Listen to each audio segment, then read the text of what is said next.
Exercise 6.1 का question number 4 आज हम लोग देखेंगे। ठीक है, तो क्वेश्चन नंबर 4 में दिया गया है कि यदि एक्स वाई बराबर डब्ल्यू प्लस जेड है तो सिद्ध कीजिए कि ए ओ बी एक सरल रेखा है।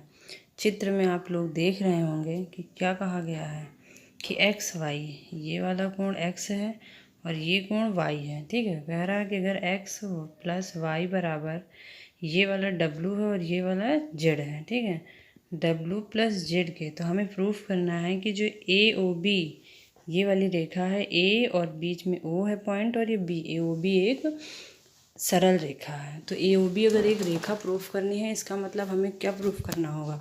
अगर हम ये प्रूफ कर दे कि एक्स प्लस वाई बराबर 180, एक्स प्लस वाई बराबर 180 प्रूफ कर दे। क्यों प्रूफ कर दे? क्योंकि हमें पता है कि एक रेखा है और यहाँ पे ये एक कट कर रही है। ठीक है, तो ये रैखिक युग्म के कोण बन जाएंगे, एक्स और वाई रैखिक युग्म के कोण बन जाएंगे। तो यदि इनका योगफल 180 प्रूफ कर दे, क्योंकि रैखिक युग्म के कोणों का योगफल 180 डिग्री होता है, तो हमारा क्वेश्चन प्रूफ हो जाएगा। ठीक है, तो चलो करते हैं प्रूफ करने के लिए। अब देखो, अब हम क्या कर रहे हैं, किसी बिंदु के चारों ओर बने कोणों का योग 360 होता है। मान लो ये एक डॉट है और हमने कहा ये पूरा कोण सर्किल में बन रहा है, तो पूरे कोण का मान कितना होगा? 360 होगा। और यहाँ पे अगर ध्यान दो, ये X plus Y plus W plus Z, ये पूरे चारों कोण को अगर मिला दे तो एक सर्किल का निर्माण हो रहा है कि नहीं हो रहा है? इसका मतलब इन चारों का योगफल 360 डिग्री होना चाहिए कि नहीं होना चाहिए? ठीक है, तो यही किया है कि कोण X plus Y plus W plus Z बराबर 360 डिग्री। इसका रीजन क्या है 360 होने का? लिख दिया है, किसी बिंदु के चारों ओर बने कोणों का योग 360 डिग्री होता है। ठीक है, अब ये X plus Y plus W plus Z बराबर 360। फिर क्या किया है, X plus Y plus X plus Y. ये एक्स प्लस वाई कहाँ से आया? क्योंकि हमें क्वेश्चन में दिया गया है कि यदि एक्स प्लस वाई बराबर है डब्ल्यू प्लस जेड के, तो हमने एक्स डब्ल्यू प्लस जेड के स्थान पे एक्स प्लस वाई पुट कर दिया है। ठीक है, बराबर 360 डिग्री। अब इन दोनों को जोड़ दो तो 2 टाइम्स एक्स प्लस वाई बराबर 360, एक्स प्लस वाई बराबर 360/2, क्योंकि 2 इधर आ जाएगा, इधर मल्टीप्लाई में था, इधर आएगा तो डिवाइड में हो जाएगा। ठीक है, तो कितना आ गया? एक्स प्लस वाई बराबर 180 डिग्री। देखो, यही हमें प्रूफ करना था और ये हम प्रूफ कर लिए हैं। तो अतः हम क्या कह सकते हैं कि कोण ए ओ सी और सी ओ बी एक रैखिक युग्म बना रहे हैं। ए ओ सी बराबर एक्स था और सी ओ बी बराबर वाई है, एक रैखिक युग्म बना रहे हैं। देख लो चाहे तो, ये है ए ओ सी, कौन सा है? ए ओ सी, ये वाई कोण है, और ये सी ओ बी, ये एक्स कोण है। ये तो दोनों मिलके एक रैखिक युग्म का निर्माण कर रहे हैं। अतः हम कह सकते हैं कि ए ओ बी एक क्या है? सरल रेखा है। प्रूफ हो गया। ठीक, क्वेश्चन नंबर 5 देखो, दिया गया है कि यदि पी ओ क्यू एक रेखा है, यहाँ पे देखो ये पी ओ क्यू एक ये रेखा है, किरण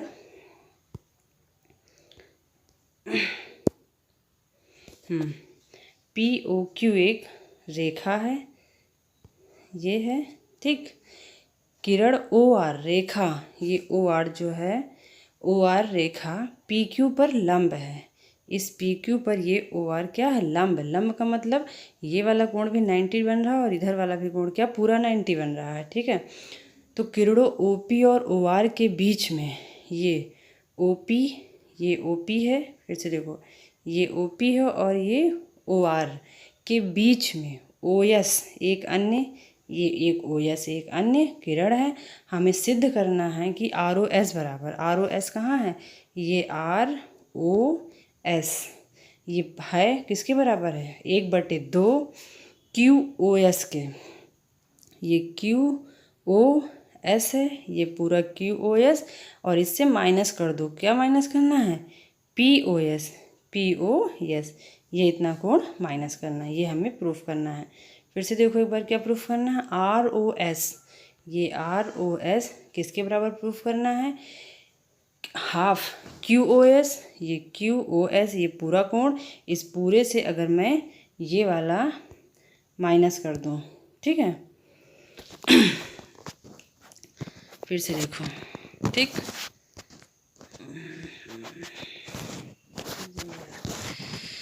ठीक है। हाँ चलो हल देखो इसका। हमने इसका RHS लेके प्रूफ किया है। RHS 1/2 क्यू कोण QOS, ये है कोण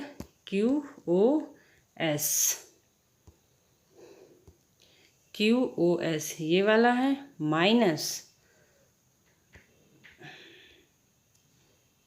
ठीक है, QOS ये माइनस POS ये लेके चले हैं। ठीक है, तो 1/2। अब देखो QOS के स्थान पे हमने क्या लिखा है, QOS के स्थान पे कोण QOR, ये है QOR, ठीक, प्लस ROS, क्योंकि ये QOS ये पूरा कोण था तो इन दोनों को जोड़ दिया है तो उसके बराबर हो गया। ठीक है, माइनस POS के स्थान पे क्या लिख सकते हैं, ये है POS, इसके स्थान पे क्या लिख सकते हैं, देखो हम POR से, अगर हम इस POR से इस पूरे से ROS माइनस कर दे, ये इतना कोण माइनस कर दे तो ये इतना बच जाएगा। ठीक, वही किया गया है। ठीक है, तो 1/2 कोण QOR plus ROS minus POR plus ROS। ठीक,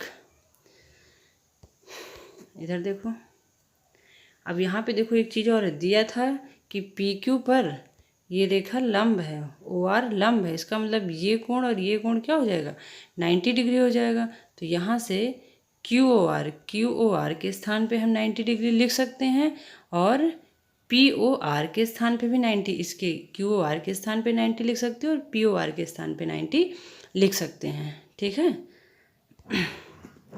तो यहाँ पे देखो इसके स्थान पे 90 लिख लिया है और इधर यहाँ पे 90 लिख लिया है, तो ये 90 से 90 कैंसिल हो गया है। 1/2 ये ROS जुड़ गया है तो 2 टाइम्स, 2 से 2 कैंसिल हो गया तो बच गया ROS। तो ये हमारे राइट हैंड लेके चले थे और लेफ्ट हैंड मिल गया है।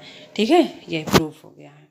क्वेश्चन नंबर 6 देखिए, दिया गया है कि XYZ बराबर 64 डिग्री है। ठीक है, XYZ कहाँ है, XYZ, ये XYZ बराबर 64 दिया गया है और XY को, ये क्वेश्चन दिया गया है, इसमें चित्र नहीं बना हुआ। ठीक है, तो हमने चित्र बना के दिया है। XY को P तक बढ़ाया है।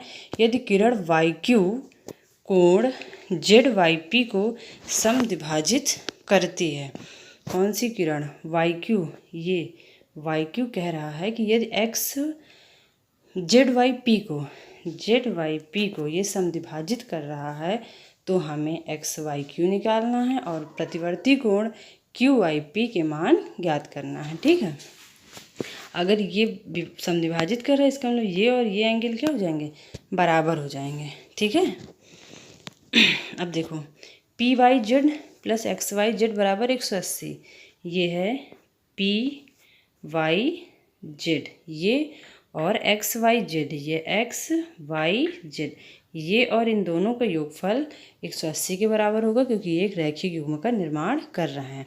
अब हमें XYZ का मान यहाँ मालूम है, दिया गया है ये क्वेश्चन में, XYZ बराबर 64, तो XYZ के स्थान पे 64 रख लिया तो यहाँ से हमारा PYZ निकल आया है। ठीक है, अब आगे क्या दिया गया था कि QY रेखा, ये YQ रेखा यदि ZYP को समद्विभाजित करती है, ZYP को समद्विभाजित करती है, इसका मतलब ये और ये एंगल बराबर हो जाएंगे। ठीक है, तो यहाँ से हमने लिख लिया है कि कोण PYQ, ये है कोण PYQ बराबर हो जाएगा ZYQ, ये किसके बराबर होगा, हाफ हो जाएगा कोण PYZ, क्योंकि दिया गया है कि किरण YQ ZYP को समद्विभाजित करती है। ठीक है, और PYZ अभी हमने निकाला है, यहाँ पे 116 डिग्री है तो PYZ के स्थान पे 116 लिख दिया है, तो हमारा PYQ और ZYQ दोनों का मान निकल आया है 58 डिग्री।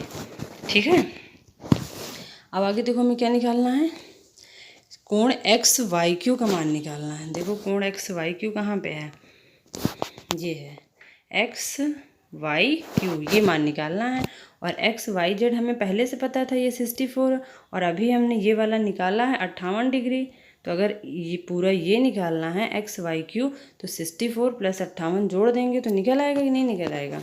ठीक है, तो ये देखो यहीं पे किया है, तो ये आ गया है 122 डिग्री आ गया। अब हमें प्रतिवर्ती कोण निकालना है क्यू आई पी का।